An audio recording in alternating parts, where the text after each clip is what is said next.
All right, all right, all right. Welcome to Agency Intelligence. This is Jason Cass, but I'm going to be giving you today real agents inside real agencies, giving you the real agency intelligence and not the artificial that they try to make you believe out there. As you know, this is your favorite host of all of the insurance podcasts. It's okay. You're probably by yourself. You can just say it out loud if it makes you feel better because you know it's true. And I have a separate series. I don't know exactly where this podcast is going to be in the series. It may, I've already announced it with another one, or maybe this could be the first one, but this is what I'm calling for the month of May, the Mom Series. And that stands for the Mothers of Mastermind. That doesn't have to do with the topics. We're not going to sit here and just talk about parenting, even though we probably will because it's a big part of our life. But what we're going to talk about is insurance, and we're going to do just like we always do. But the Mothers of Mastermind, for you loyal listeners, is about who will be on, not necessarily what we talk about. So I'm really looking forward to it. And today I have two Michelles. The way that we introduce and we know who's coming to Brain Share and who we're talking about in the Mastermind group is we always say 2 L's and 1 L, okay? Because that's how, for all you people that are like me that don't know how to spell, that's how they spell their name. And we have Michelle Mosher, who is out of, they're actually, you're both out of the great state of Florida, right? Yeah. I knew Michelle was 100%. Michelle Mosher. So Michelle, welcome to the podcast. Appreciate having you. Thank you. Yeah, it's going to be good. And then we have 1L, which is Michele Horwitz. Really funny when you were filling out your sheet and it says spell your last name phonetically. It was real the simple. Best way to spell it. Horwitz. I was like, wow, you can't really mess that one up. I mean, that was good. I cracked up. My team cracked up too. We thought it was That's funny. Yeah. So, anyways, Michelle, welcome to the podcast. Thanks for coming on. Thank you. Yeah. I really do. I look forward to this. I've put out a couple podcasts recently, which is okay. I'm not expecting anybody to. Most of the listeners are about 6 months to 8 months behind. And I just put one out recently on diversity, where I went off on some of the things that I think are some of our greatest strengths of our industry is diversity. And I really spoke specifically about women.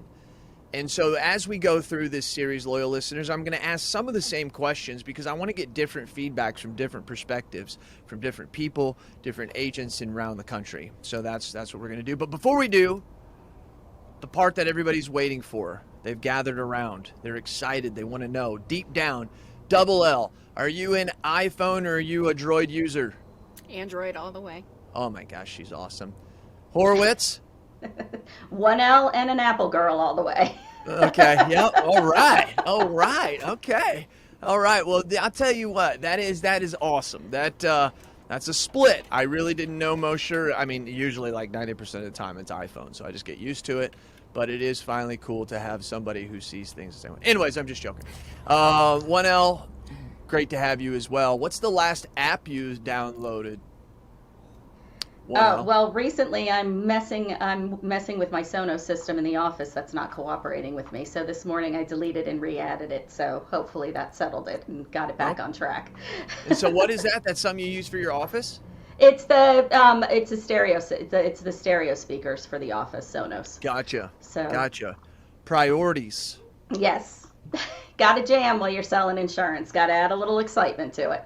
Mosher, what are your thoughts? What's the last thing you just downloaded? I see you on your phone. I'm looking to see what the last thing I downloaded is. I think it was a graphics maker. Graphics maker. It was to edit photos and things like that. Yeah. Gotta have a million of those. Nothing exciting. I have like 17 of them. It's always the cool one until you see the next cool one, and then you're like, yes. Oh, I need that. And then you're looking, and you're like, oh, I forgot I got one similar to this. Yes, I'm very guilty of that as well. I'm always trying to figure out how to make my videos and my stuff look better. And simplistically, not having to do it on your computer and then all that stuff. So good call there. Do you love to win or do you hate to lose, Double L?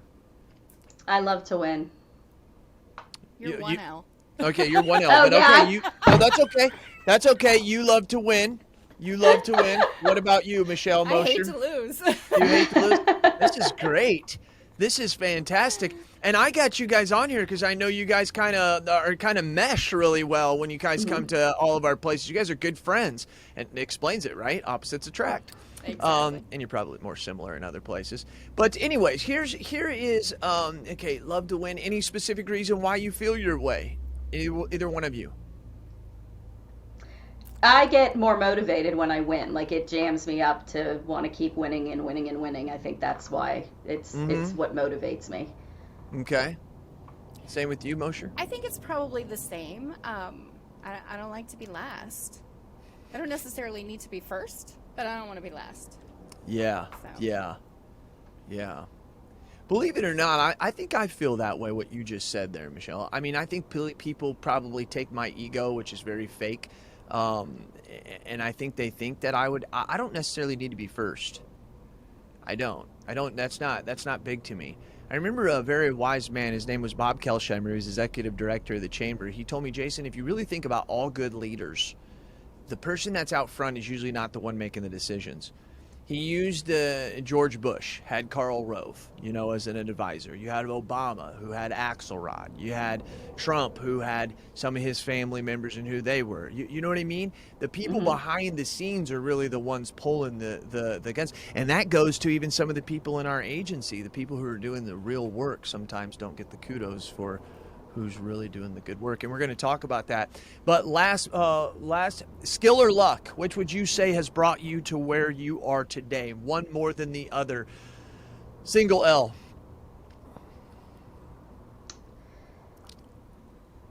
Luck, based on what you posted the other day about where luck comes from. It's, I think I received my skill from praying a lot and getting into it and getting down in the trenches. So you need skill, but I think when you start from scratch and know nothing about insurance like I did, some of it is luck. So you actually watched my post yesterday, because I wonder if I did. Those things. I'm reading the same book, so that's what made Green me light? stopping. Yeah, I love it. Come on, sister. I just got done telling Mosher before you were on that I just got done with it. It is a fabulous book. It really is. And how long are you through? Halfway, three-quarter? I'm about halfway through.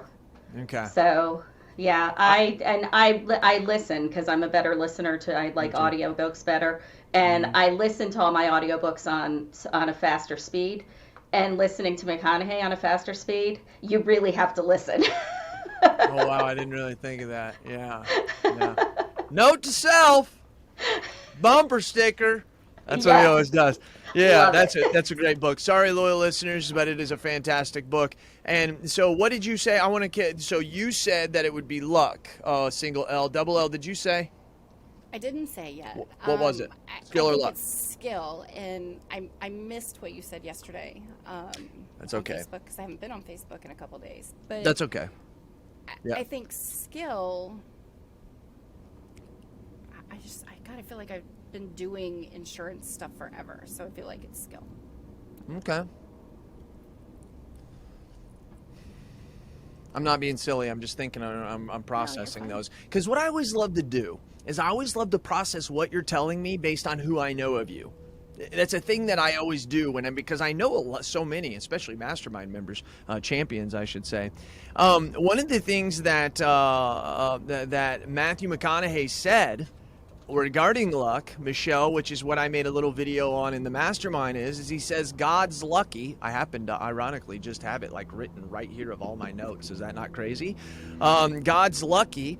Goddess of luck is fortune, and fortune is the sister of fate, and fate is divine order, and divine order is God. So if you believe in luck, you believe in God. That was actually written by Matthew McConaughey. That's like the book is. It's all over the place like that. But I thought that was interesting, and the reason why I actually wrote that down, Michelle, when listening to it, is based on this question. So that's awesome that you tied that back together.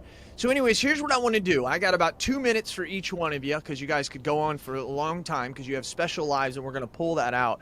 But Michelle Mosher, in 2 minutes, take us back to high school, college, and how'd you get to where you are right now as an owner of an agency? 2 minutes. I know. I started in insurance because I needed a job. My former husband was in the military. We were moving to Maryland. All the military wives where we were moving to on the eastern shore of Maryland, which is an itty-bitty tiny place on the map, worked in retail, and that wasn't really me. Gotcha. State Farm agent was hiring, and I bugged him until he hired me. We went house hunting in November. I wasn't moving until February. He had a job opening, and he said, it'll be filled by then. And I was like, by who? There's nobody here. So I talked to him every 2 weeks until he finally gave up and hired me. That was in 1995. Oh, wow. Okay. So I worked for him for several years, and then I went on to become a State Farm agent. Moved to Connecticut because I thought that was a great place to open an insurance agency. Did not know this. Yeah. And then decided that the captive insurance agency life was not for me. I went to work as the marketing manager for an auto insurance company, which brought me back home to Florida. And from there, that's where 1L comes in. That's where we met. For real? Okay. Yeah, 15 years ago. Okay. And from there, I left and went to work for an independent agency.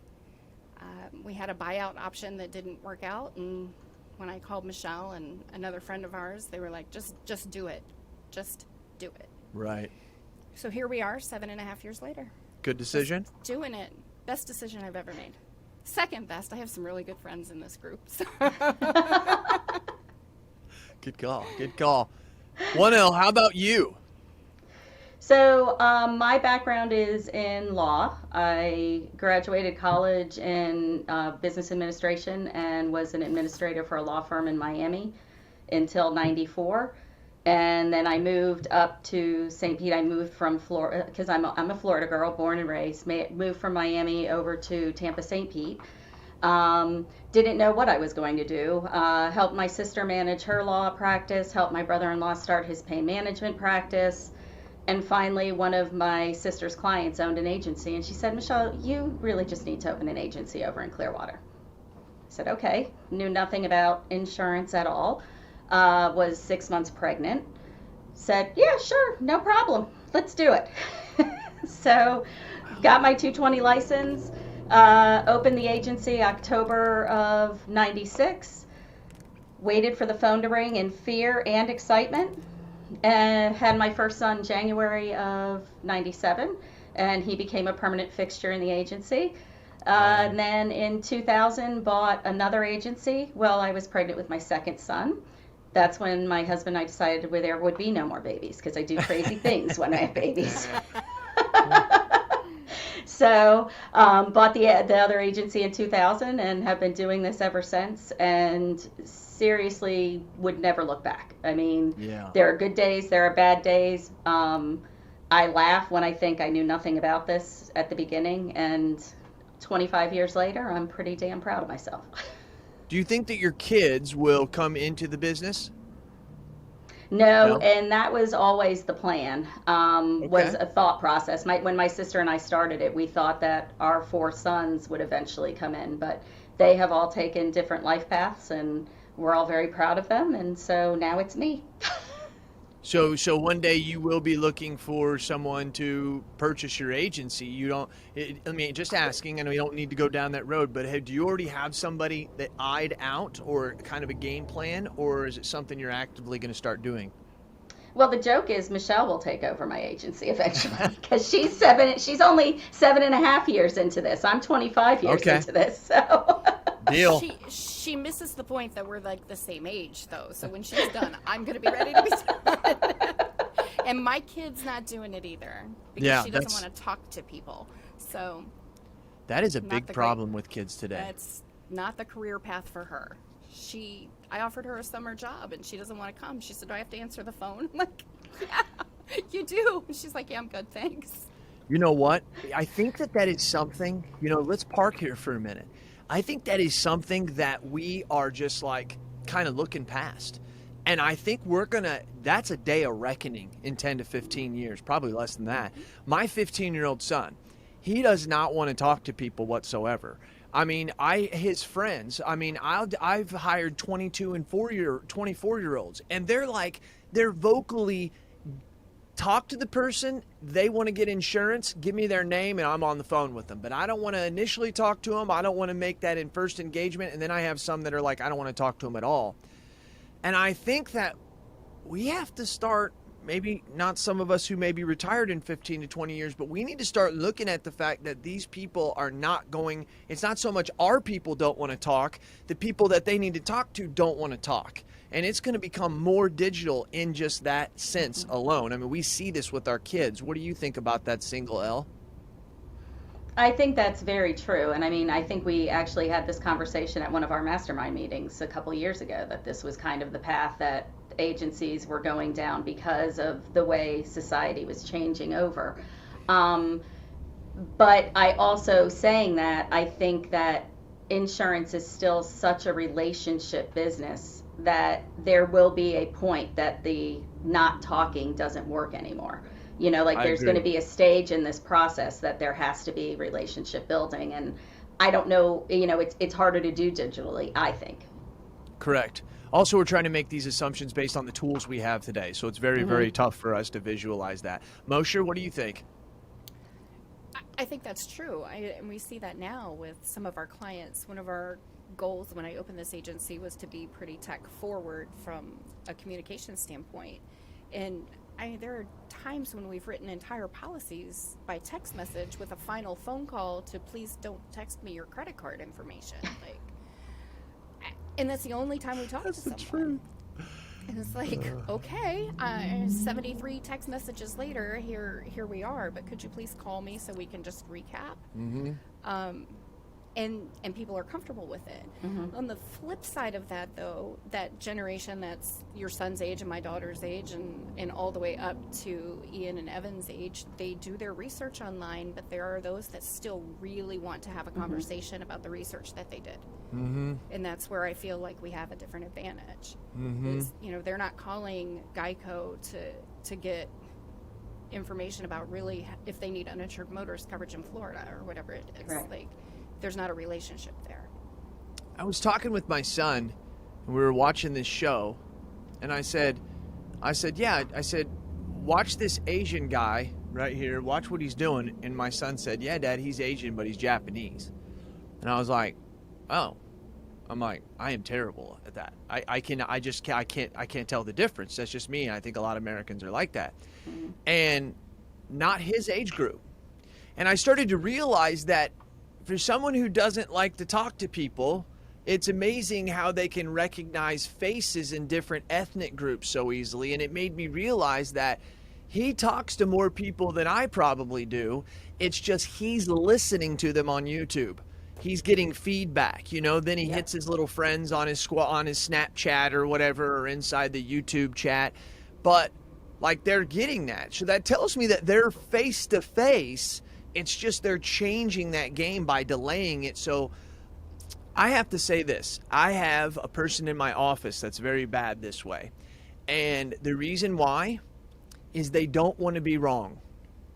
They don't want to not know something.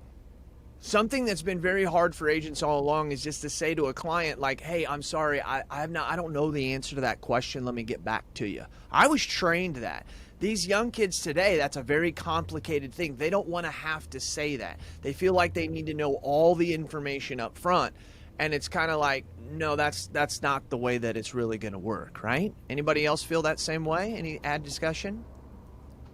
I completely agree. It's weird. And I think, like, from a child standpoint, Elise is the same way. She doesn't want to do anything until she knows everything about it. And then she'll kind of proceed. Now, is that because they automatically have information at their fingertips all the time, so they're just used to knowing? You know, it's just really, it's just a very unique thing. And I think it could be one of the biggest parts that hits industries because it could come very fast, you know, and I think it's a technology. There's some kind of technology out there that has to be developed for that. So anyways, wow, we went down that road, which was fantastic. Appreciate that. So Michelle, you gave an interesting answer to that. Hopefully that Michelle would be taking you over. So let me ask this question, Michelle. Single L, I actually for some reason just pictured you more in Southern Florida. I had now once again learned another thing about you, that you are actually in the Tampa, St. Pete area. So I think that is pretty. What do you and your agency do there? Like, what is your main shtick? So we are just when I started the agency, I actually started out as a non-standard auto, and in 2000, when I bought the second agency, I converted it from non-standard to standard. So I still have a very small piece of non-standard, and then thanks to the help of Michelle, I have a niche market, which is classic cars, which I absolutely have a huge passion for. I love it. I actually got my husband licensed so that he can come to car shows with me and talk about insurance and cars. If you go on his Facebook page, he'll have pictures of me working on cars, which people are like, you don't work on cars. I'm like, yeah, I do. So it's just it's part, you know, that our tagline is your passion, our passion, and it's because we both enjoy it, and it's something that we would take with us into retirement. Like, our goal down the road is to just do classic and go to car shows and it's just, you know, it's the relationship building again, which is, I guess, you know, as we're talking through this and I'm thinking, that's where my passion for insurance is. It's the relationship, it's the educating, it's showing people you care and why you care. And so that's basically how I feel about it. And I just want to digress a little bit because I think this is important in our industry. Michelle and I are literally 50 minutes from each other, 20 if Michelle's driving, but 50 legitimately. And we have a team chat. We talk all day long. We don't feel as competitors. We feel that we're colleagues together, and we want to work together to help each other grow. And it's just it's one of the most precious relationships I have because of that fact. We just help each other. She's gonna make me constantly. Cry. I know. Come on now. Sorry, but I think that's important because as insurance agents, I don't think we often look. I know we collaborate together and whatever, but I think that when there's proximity, we tend to back off.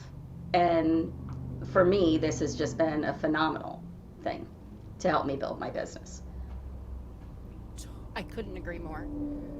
It's her fault that I do this, or her her encouragement fault. I don't know. Call it what you will. It depends on the day.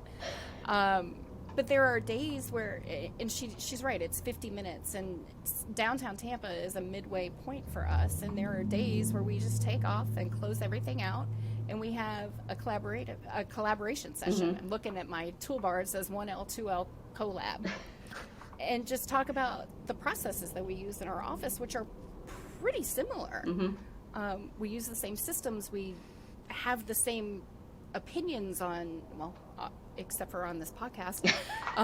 Which is kind of funny. It is funny. Pull them out. But it's so not competition. It's, you know, hey, what do you need and how can I help? And I don't know who does this. Do you? And she's like, yeah, I mean, you have this. I'm like, oh yeah, thanks. So let's talk about that for a minute. Like, think about this. Like, would you agree that the amount of competition is based on the amount of prospects? This just came to me because I'm thinking to myself, this is so true. We're not competitors. And then I'm thinking to myself, why are we not competitors, right? I think if there was 10 clients in Tampa Bay, you guys would be competitors. There's only 10 clients, right? Like, that's my competition. I believe that the scarcity mindset is something you both lack. So it makes you realize, like, there's so much out there. I want her to be successful in whatever her thing is, and I want her to be successful in whatever her thing is, because at the end of the day, there's a lot of prospects. Would I be wrong or right by saying that? No, I think you're absolutely right. I think that's exactly what it is. I mean, I think Michelle and I have said that to each other. Like, everybody needs insurance, and everyone's looking for different kinds of insurance, and you know, some things I don't like to do and she does, and it just, you know, so yeah, I think that's 100% correct. The competition is based on the amount of prospects. Because it would be understandable if there was 10 people that you'd be competing against each other, you know? But yeah, what did you say, Mosher? And it is, as alike as we are, we're different too. And some clients are going to gravitate towards Michelle. Mm-hmm. Some clients gravitate towards me. True. I don't race cars around a track in Ohio, but you could ask her about that. In the rain. Because not only does she work on cars, but she goes to race car school. I can't talk that language. So those clients and prospects, I am not the classic car person. And when people call me about it, I send them to her. When people call me about big boat insurance, I send them to the place in Miami that is where, because he's the guy. Mm-hmm. I'm not the guy for that, or the girl. And a little bit there is who are we basing our relationship on, right? So like you want to send them to that person in Miami because you have the best hope for that customer to have the best experience. If it's about, no, I'm going to try and do the best I can and find them some brokerage account or something, that's about how can I get a piece of it, right? How can I get a piece of the commission? And whether you do or not on that end, that's not what I'm talking about. The point is you're willing to unload that customer and trust somebody else because you know it's to their better benefit. And I mean, 100%. once again, you don't do that in other industries. You know, you just don't do that. No, probably not. Mm-mm. I need a pair of Nike shoes. I'm going to try and figure out a way to sell it to you. I don't want you to go down the road to buy it from the person, even if they're in Miami. You know, I think this is a different thing. That's, let's talk about something else for a minute. This has gotten out of control with this mechanic stuff over here, St. Noel. Okay. I didn't know any of this. So you went to mechanic school in Ohio to be a mechanic? No, to race car school. So to race cars. Okay. I raced on Mid-Ohio track. I went to classes at the race school there. And it was a ton of fun. And I do some amateur race car driving here in Tampa Bay. So my husband's been racing since he was 16, and he got me involved. And so it's fun. Get it, sister. Get it. Give me one thing. Give me one thing that is relatable between race car driving and insurance. You've done it, and you've said to yourself, you know what? This is very similar to. What would you say that would be? Uber focused and always looking ahead. You're not looking at what's in front of you. You're looking 100 feet in front of you. You can't just, if you look here, you're going to fly off the track there because you have to always be looking ahead. Come on. Wow. I love that. For all you that have a little NASCAR in your blood, you know, you can feel her. You know, that's fantastic. I love that. Michelle, what is your mechanic? What is your thing? What is your thing that you like to do outside of insurance? God, I wish I knew. Yes, you do. I don't. You I'm and crafty, you and your but husband that's- boat, don't you? No, we sold our. I boat thought so because our I haven't teenager seen a didn't lot of like boat. it. I haven't seen a lot lately. Yeah, so here's back to that mom thing. Yeah, You have we a don't very boat talented anymore. daughter who is a very we do. talented artist. The fact that she's 17, that's just the fact she's 17. But the fact is she's tried to get into a special high school. She got there. Tell us a little bit about it, because I mean, I was kind of surprised when we got to know this story back in Scottsdale. Yeah, a few years back. She goes to a magnet high school, which is specifically geared towards visual and performing arts. So she went to a visual and performing arts middle school and then applied and auditioned, per se, to be in this magnet high school. If you think way back to when we were kids, like remember that show Fame on TV where all those kids went to the dance high school? It's kind of like that.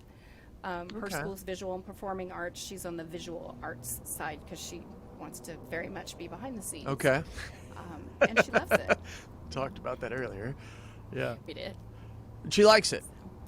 She does. She's done well. She loves it. She loves to draw characters and things like that. You or her She would love dad to be an artistic? animator.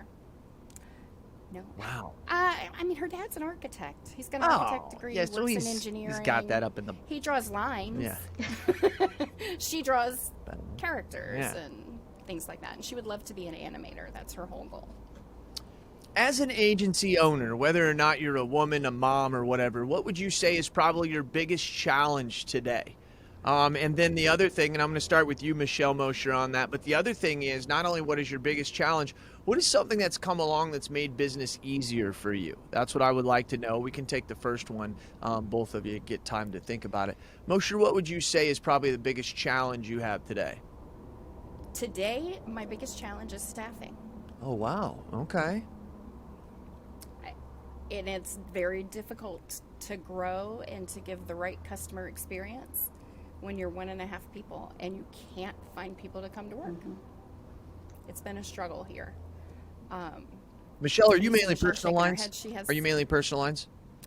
I'm a split 60, probably 60-40. Okay, personal sorry. lines to commercial. Yeah, keep going. I'm sorry. But I do all of the commercial. Gotcha. And then I have a part-time non-resident agent who lives in Maryland.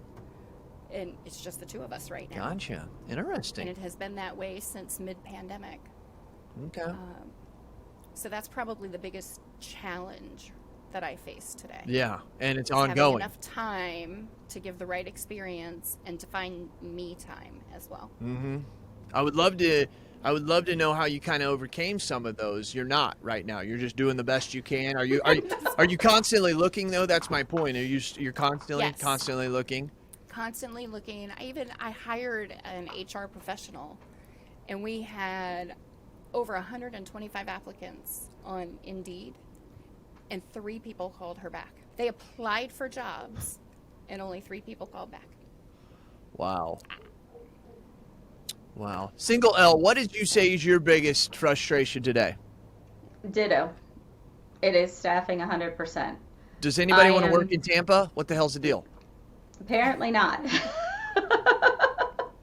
You're getting more money to stay home. Yes.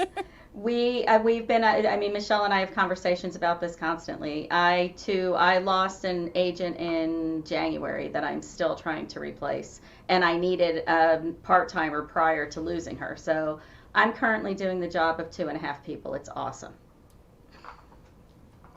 Wow. Yeah. Okay. So, wow. And if I'm correct, you have 2 boys, Single L, right? I Don't you have do. 2 boys? That's what I thought. do. That's what I thought. Yep. Oh, that's what I thought. Grown boys. Yeah, my oldest is a financial analyst in Boston, and my youngest is in his 2nd year at the Naval Academy. So, Oh, wow, the Naval Academy. I did not know that, Yep. Like, I'm supposed to know this stuff, but it's just Facebook, right? Right? Like, can you imagine? I mean, doing these podcasts in 2009. I wouldn't know anything about you. I wouldn't know what your husbands look like, wouldn't even know where you live. I wouldn't know anything, Exactly. But today it's like, and I think that allows us to have deeper conversations. We don't always have to skip across the top, right? I do a little bit with the podcast because the loyal listeners don't know you like I know you. But I just think that allows for deeper conversations. What has been something that has really helped you, that you would say has been significant to the way you write business, do business, service business, sell business over the last year, 3 years, 5 years? What would you say? Whoever wants to go first. I would say my community relationships. Ooh, okay. Community relationships are your centers of influence that are driving you business? Yes. That wasn't your game plan 3 to 5 years ago. It wasn't necessarily. It kind of was. And I would say the other part of that, not only my community relationships, but my, I don't know if I can say it in here. Can I say IAOA? Yeah. Oh, hell yeah. Those are our peeps. Those are our peeps. My IAOA relationships. Yeah. I get a ton of referral business for people moving to Florida that need an agent. I started in that group right after it started, one of the first, I think, 30 people. Yeah, you were. And it's been very beneficial from that standpoint. I don't know, a whole lot of people move into Idaho, but to be able to return those favors, but a lot of people come to Florida. Well, it makes sense. A lot of people are moving to Florida. So it's been very beneficial, but really relationships, I guess, is because really my relationship with Michelle and other agents as well has really been something that I didn't necessarily expect. One day I realized that I was sending 1,000 emails to 1,000 people to hopefully get their insurance, and they didn't know me. And then I realized, why don't I go get 10 people that really know me, who have 250 friends, and have them go talk to those 2,500 using their trust to come talk to me, right? And it made it realize that I can focus in and spend more time with these 10 people to get this relationship. That was about 3, 4, 5 years ago for me. And the reason it came to me, Michelle's, was because I was trying to filter my clients. I was tired of those coming to me that I didn't want to come to me. And so I noticed that that's the type of stuff I would get if I would buy magazine ads or those type of art ads. I'm not saying that that's bad. That can be a feeder of everybody's system, but it allows you, we all know, I say it this way, and I want to get your guys' feedback. When I was in the basement of my home starting my agency, I started getting bad clients when I bought my place on the main street. And I really thought about it. I'm like, what the heck? Well, when I was in the basement of my home, no one knew I was there, and I would only write people I would go talk to, right? But now that I'm on the street, everybody's like, oh, look at this insurance agent. Let me go in there. And I realized immediately, like, oh my gosh, shut the curtains. Take down all the stuff on the windows, right? I mean, we needed it for the office space, not for those people coming in like that. What say you on those things? You feel that way or not? Yeah, I definitely. I mean, like I said earlier, relationships is our business, and building them and building the types of relationships we want is something we can do. When I started, I didn't have the luxury of doing that. It was like I had no business, I had no clients. I needed the Main Street traffic, and they Correct. came in, and and then I weeded them out. But now with the classic niche that I have, I built strictly on grassroots. I mean, it was my husband and I working weekend car shows, meeting people, and now I'm number 2 in the state of Florida for one of the largest classic car writers in the country. Wow. So oh, shit, Michelle, yeah, you guys so are killing it's it. definitely the relationship building and going out and meeting people, and then that brings the right type of business to you. How many times were we told that at the beginning? It's a relationship business. It's not based off price. And how many times at the beginning we're like, yeah, right. That's how it is. And don't get me wrong, we have that sector of people. But for anybody who's new in the business, please understand that we all thought like you did right now, but it is the truth. Relationship, It is a relationship business. It really, truly is. And that's huge. And Michelle, both of you, but single L, you talk about that a lot. I know that's a consistent thing. And then double L, I love what you're saying there, because I will say that in 2010, centers of influence, marketing to them, building relationships and going after them was not as strong. And I was gung-ho into insurance as well, really beating the curb. I was just going there trying to meet everybody so I could hopefully get one of the 10 to say yes, But I think we kind of flipped the switch, got better clientele. Like Cameron Brown out there in Arizona, he sends more leads to us Mastermind members. And I was talking to him. He gets anywhere in the neighborhood of around 90 to 120 leads. I know it's a week, but I think he said a day. I'm serious. I think he said a day. And they come from around 50 to 60 centers of influence that he has. Because I thought to myself, God, how much are you paying Google, to get all these? No, he's like, no, I'm not. They're just coming in, and someone's buying a house in Florida, so I send it over to them, stuff like that. So it's pretty wild, Well, and it's funny you said about moving from your basement, and Michelle saw me go like this, moving from your basement to your Main Street office. I'm in the process of building an office building. But for 7.5 years, we've been in an executive suite where I have 2 rooms down a hallway where really nobody knows we're here. And hadn't thought about what you said, and that'll be an interesting caveat to our move, because we'll be Main Street, really. And those aren't always the people I'm It's a newer building. So it'll be an interesting, it's brand new construction. That won't attract the. I know this Right. sounds terrible, but the non-standards like to go to the little place that has all the flashy lights that says $39. You know this, Michelle. I mean, you know these non-standards. But yeah, so no, I wouldn't be scared of that. I'd still have a Main Street. If I open up in Florida, I'm going to have a Main Street. I really am. But I don't know if I'm going to do a lot of personal lines. You guys scare the hell out of me with all your hurricane stories and having to move property. I'm thinking, my God, that scares the heck out of me. So yeah. Well, what's the matter? You don't want to write homeowners insurance when they'll only take a roof that's 10 No. years old or No. less? No. And then you guys, your renewals on this stuff is like intensive. Nope, I'll stay with doing the commercial, which still has a little bit of its own thing, but we'll deal with it.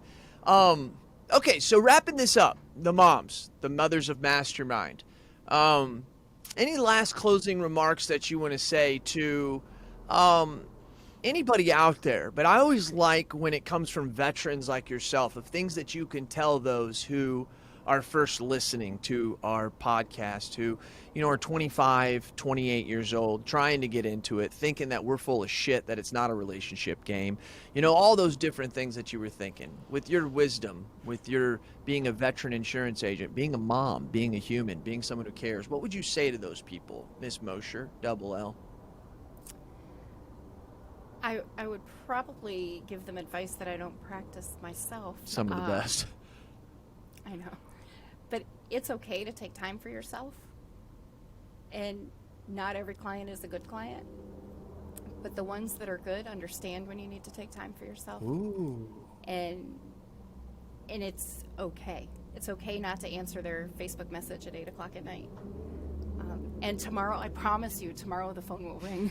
Because some days when I feel caught up, it's like, shit, what if the phone never rings again? And that doesn't happen. It doesn't happen. I mean, the phone might not ring because that's not really how we're based, but the leads are still coming in, the messages are still coming in, the tags are still coming in on Facebook, and people still want quotes.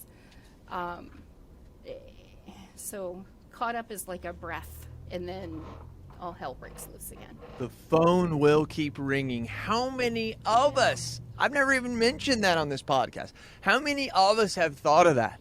Thought about that many times, especially at the beginning, It's like, I hate when this phone rings all the time, but it doesn't ring for like 3 hours. You're like, what the hell's going on around here? Does it work? Are we going out of business? I mean, what's going on? It's like, Jason, the phone rang, But yeah, I love that. That was good. I'm writing that down. That was very well said there, Michelle. Single L. Be true to yourself. There's a lot of noise in our business. There's a lot of talk about doing things a certain way to get a certain end game, and there is no one right path. The path that's right is the path that you choose, that you become successful on. And I think that I know I got caught up in the noise for a period of time, and it was very frustrating for me. And finally, when I stepped back and stopped listening to all the noise and was able to focus on what do I do, what am I good at, what do I provide to my clients, that's when I really started to absolutely move forward and become successful. Because there are a lot of helpful hints out there, but there's also a lot of noise, and you just have to figure out what you're good at, what your path is, and move from there. And then you, yes, absolutely need to take time for yourself. It is vital. It is something that we all lose. I mean, I know, Cass, you have, Mosher has, I have. You've got to stop and say, I matter. It's why we do this job. When my son says to me, why, Dad, do you think it's great to be a business owner when you're working all the time? It's like, well, you might see me working or think I'm working, but I'm probably not working in the way that you would think, Why don't we have as much more money than the person next door? Well, what do you mean? Well, his dad works every day from 8 to 5. His dad, they go on huge vacations, and it's just like, you're kind of sitting there and you're like, wow, they don't understand the different lifestyles. I am with you. You have to take time for yourself. And this is why we are business owners. So we get to take time off when we want. I told my wife that, and she says, yeah, but you never do. One of these days, though. But anyways, no. And I think it is important what you say. I don't want to downplay that whatsoever. Also, in our industry, you can front load the work, right? You can bust your butt for 10 or 15 years and then you can go on, but it's all about sacrifice here and there. Love that very much. Love that very much. Last one, because I know you both have booze. I know you both watch Hulu. Late at night when you're trying to just ease your mind and you turn it on the Amazon Prime, you know, and you're just kind of doing your thing, what are you watching, Single L? What is what you and your boo are watching? So currently I'm binging The West Wing. Okay. It's refreshing to go back to, you know, just something that you watched years ago and just reliving it. It just is so that. And then I'm also a big crime story addict. So, you know, any fictional, real, doesn't matter. Last night I was watching some serial killer thing on Oxygen. So, yeah. I like those. I love race those. cars and watch serial killer stories. You know, that's just me. She's scary. cool. I mean, come on. When you want to know She's what very cool cool. is, come on now. I'm telling you. I'm telling you. How about you and your boo, Shell? I'm really a Food Network and HGTV Are fan. you? Like just the am. remodeling I of the love to houses and the cook. food shows and stuff too? Yeah. Anything on it? And then a little bit of comedy series. I just finished up all the current seasons of The Modern Mrs. Maisel, which I thought was a hysterical show on Amazon Prime. Wow. Okay. It's about a female comedian in the early 50s. So it was pretty, Wow. it was I pretty bet you. funny. Was it? So it was more of a biography or documentary about her? Or? Okay. No, just a sitcom. Oh, kinda okay. Week to week Okay. thing All right. that was on Amazon Prime. It's like 3 or 4 seasons. Okay. All right. I like it. I like it a lot. I like it. I really appreciate you joining me for the Mom Series, Mothers of Mastermind. I greatly appreciate you being a champion. Your guys' input is always important to being a part of the conversation. We can never have enough diversity. Also, in the future, the independent agent channel and a lot of businesses will be recognized for the fact that they're all ran by women in the first place. So, I think that that's the important part of it. I look around restaurants. I look around hospitals. I look around any place of significance. And you can look, and most of the time it's staffed and or ran by women. And then it makes me look inside of our own industry. It makes me realize that, like, if this is the greatest industry God ever created, most agencies are filled with women. Most renewals are handled by women, and we think this is the greatest industry God ever created because of renewals and residual income. I think it comes time where we got to give credit where credit's due, don't you, girls? It comes down to the fact, Absolutely. you know, I get pushback when I say stuff like this. I have a presentation about women that I do. Haven't done it in years, but I would get pushback from men, and they would never have enough guts to say something to me at class. It was always later that night when we're at the bar. I gotta tell you something what you said. It was never the dudes who were 45 years and under. All right, I'll quit picking on people. Anyways, I appreciate every one of you. I can speak that way. When I was raised by a single woman and I have an awesome wife, I see the power of women. I know what it is. So, and I greatly appreciate it. And I greatly appreciate you being a part of the champions and being part of this industry. You really are really great to us, and I appreciate it. Well, we look forward to seeing you in Yes, Absolutely. and Brain Share, they're going to be there. You're thinking, how do I get to know these awesome people? Come there September. Go to AIBrainshare.com. Forgot about that. As I wrap up here, I want to point out something that they both said in one way or another, but something that Single L closed up with, which I thought was really important. And it's know who you are. And I saw Double L shake her head a lot because that was something that was like, know who you are, right? And Single L took it a little further, loyal listeners, when she pointed out the fact that every way works and maybe not any way doesn't work, meaning we're fingerprints. It's okay to sit there and say, hey, your fingerprint doesn't look like mine, but we're still humans, right? It still makes us up who we are. And I think that it's another, as you were talking about this, Michelle, it made me realize another great part of our industry, right? So like when I go to Foot Locker or I go to a shoe store, I always pick on shoe stores, but I could do it on any. Can you imagine going into a shoe store and somebody says, I'm going to start a shoe store and I'm going to put no shoes on the wall. Not going to have displayed shoes out anywhere. You want to buy some shoes, you got to come to the counter, you got to pick your shoe out on a computer, and that's how you're going to get your shoe. I mean, to me, I don't think that's going to be very successful, and I'm willing to bet it's not. But an insurance agency can be that way.